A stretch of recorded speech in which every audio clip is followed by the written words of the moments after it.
Et ce matin, nous sommes avec le directeur adjoint de la 3DT, la direction du développement durable des territoires de la province Sud. Bonjour Bastien Morvan. Bonjour. Merci d'être avec nous à la veille de la réouverture à la fois du parc zoologique et forestier à Nouméa, mais aussi du parc des Grandes Fougères à Farinaux. Deux sites provinciaux. On va commencer par le parc zoologique et forestier, notamment parce qu'il y a eu des exactions pendant cette période d'émeute, notamment des animaux qui ont été touchés, des infrastructures aussi. Beaucoup de gens s'en sont émus sur les réseaux sociaux alors qu'il s'agissait que de rumeurs. Aujourd'hui, on en sait un petit peu plus. Concrètement, qu'est-ce qui s'est passé dans le parc au début mai ? Concernant les infrastructures, il y a eu quelques dégradations, notamment au niveau du guichet et au niveau d'une villa qui est située dans ce parc. Et puis les animaux du parc ont également été touchés parce qu'il faut savoir que le parc héberge 600 animaux aujourd'hui et il y a 8 animaux qui, pendant les exactions, ont disparu. Donc 8 avec donc 2 biches, 5 roussettes noires et une grue du Japon. Donc là, il y a une enquête qui est en cours. La province a déposé plainte. Voilà, donc à chacune de ces disparitions qui se sont effectuées sur quelques jours successifs, des plaintes ont été déposées. Effectivement, une enquête est en cours. Ce qui explique aussi la discrétion qui a été celle de la province pour permettre à l'enquête de se tenir dans de bonnes conditions. Parce qu'il y avait des rumeurs d'animaux torturés notamment. C'était une volonté de la province de ne pas communiquer pour ne pas donner d'idées aussi potentiellement. Voilà, l'objectif c'était de rester discret pour pas trop attirer l'attention effectivement sur les animaux du parc. Il faut reconnaître que les équipes de la province et du parc en particulier sont restées mobilisées depuis le début des exactions pour apporter les soins aux animaux, les nourrir. Il a même fallu aller chercher de la nourriture auprès de prestataires qui n'étaient pas les prestataires historiques. On a fait des appels aux dons également. Donc voilà, je profite de l'occasion pour saluer les efforts réalisés par les équipes qui n'ont pas quitté le parc pour en assurer à la fois la sécurité mais aussi le soin des animaux. Et aujourd'hui, les animaux vont bien ? Les animaux vont très bien. J'imagine qu'ils sont aussi impatients que nos équipes de retrouver le public pendant ces vacances scolaires. C'est vrai que ce sont des animaux assez sociaux qui ont besoin de voir des enfants, des familles. Exactement, et c'était aussi pour ça que c'était important que les équipes restent dans le parc, puissent faire le tour des animaux, puisqu'effectivement, ils sont habitués à voir du monde et pour leur équilibre, c'est important. Donc ça va rouvrir demain. Tout à fait. Pendant cette période de vacances scolaires, avec toutefois quelques aménagements. Exactement. Donc on a décidé d'opérer pendant ces vacances scolaires une phase test finalement. Donc on va ouvrir du mercredi au dimanche inclus, de 9 h à 16 h. Et puis à l'issue de ces vacances, on fera un bilan. Et puis en fonction, on proposera à notre exécutif une éventuelle ouverture à la suite des vacances scolaires. Il y a eu beaucoup de demandes des Calédoniens de retrouver ces parcs. Oui, je pense qu'il faut savoir que le parc zoologique et forestier accueille 80 000 visiteurs par an. Parc des Grandes Fougères un peu moins, 15 000, mais pour autant c'est un lieu qui est beaucoup aimé des visiteurs.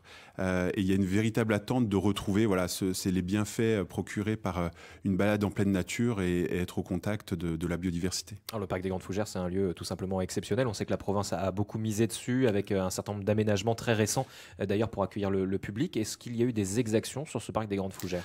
Non, on a eu de la chance, pas d'exactions sur le parc des Grandes Fougères. Vous l'avez dit, depuis 2022, la province Sud a récupéré la gestion de ce parc et effectivement a prévu des programmes d'investissement assez conséquents.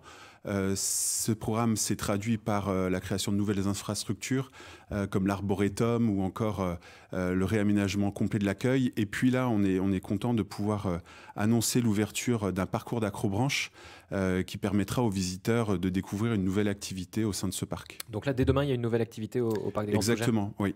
Donc il faut en profiter, il faut y aller et ce sera une bonne occasion de communiquer sur les activités du parc. Alors je suppose que vous auriez aimé dévoiler cette activité dans d'autres conditions, mais ça doit quand même faire plaisir de pouvoir ouvrir le parc pour ça. Exactement. Donc pour nous, ce qui est important, c'est permettre aux visiteurs de pouvoir profiter à nouveau de leur parc et de ces balades en pleine nature, mais aussi permettre aux acteurs économiques de pouvoir exercer leur activité.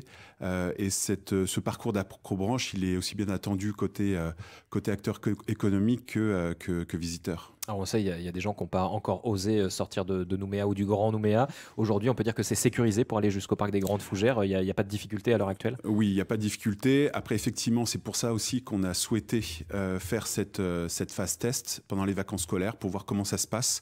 Et puis encore une fois, en fonction des résultats, on statuera sur la suite à donner. samedi. Donc là, on est sur les mêmes horaires que pour le parc zoologique et forestier. Exactement, donc du mercredi au dimanche inclus et de 9 h à 16 h. Avec l'idée que justement les équipes aussi puissent rentrer avant la tombée de la nuit, c'est ça? Exactement, l'idée c'est d'apporter aussi un certain confort aux équipes pour leur permettre de réaliser leur activité dans des conditions les plus normales et les plus sécurisées possibles. Et donc c'est pour ça qu'on a procédé à ces aménagements. Alors il y a un troisième parc, le parc de la Rivière Bleue, qui lui reste fermé. Alors à ce jour, effectivement, on a souhaité le maintenir fermé, notamment au regard des contraintes en termes d'accès.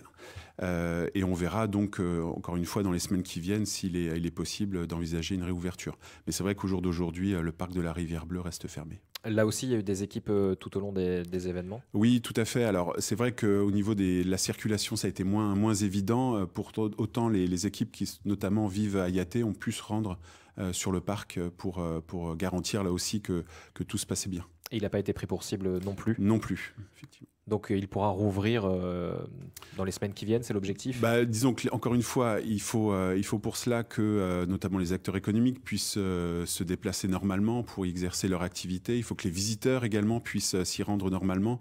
Donc il faut vraiment que ces conditions soient levées pour qu'on puisse réouvrir ce parc. Vous misez sur quel public là, pour les deux parcs qui peuvent rouvrir, essentiellement des familles? Est-ce qu'il y a des déplacements de prévus, peut-être des différents centres de vacances?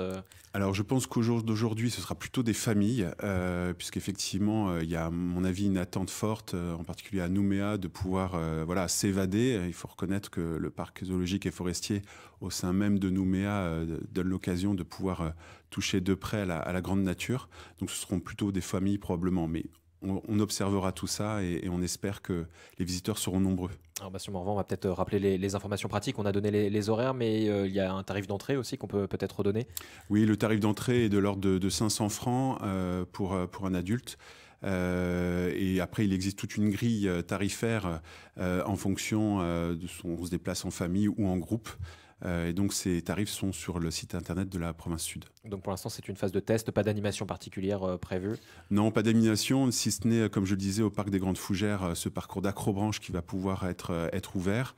Mais à part ça, on n'a pas d'autres activités qui font appel à des animations nouvelles. Ensuite, au parc des Grandes Fougères, on va retrouver l'arboretum, comme je disais, l'ensemble des pistes. Et au parc zoologique également, les différentes pistes et puis l'accès aux animaux, bien évidemment. Et de toute façon, on retrouve tout ça sur les réseaux sociaux de la province notamment? Exactement, tout y est indiqué. Merci beaucoup, Bastien Morvan, d'avoir été avec nous. Merci.